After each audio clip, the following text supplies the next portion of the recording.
My sister walks into the house and her 3-year-old daughter yells, "Shit!" as she hurt herself.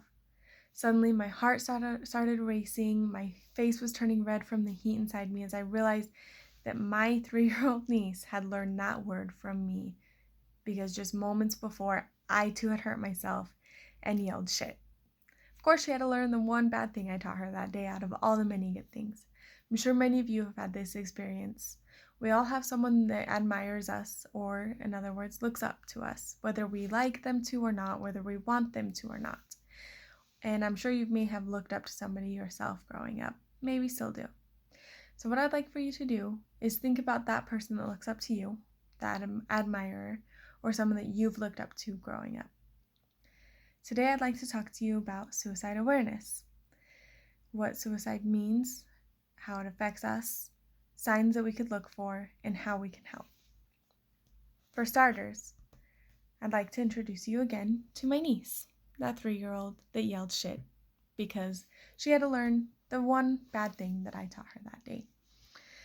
Because I know that she admires me, it's important that I know the signs to look for if she were to become depressed.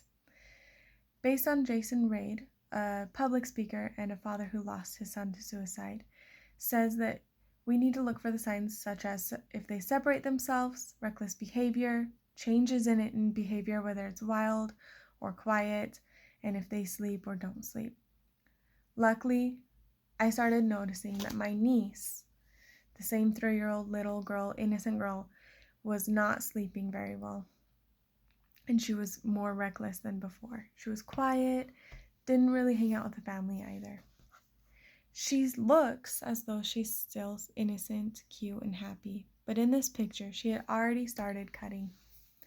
She had already begun her depression. And luckily, we were able to help her. And the reason how I was able to help her was by being open and sharing my personal experience with her. So we need to not wait. We don't need to hold it in. Open up, share your experiences.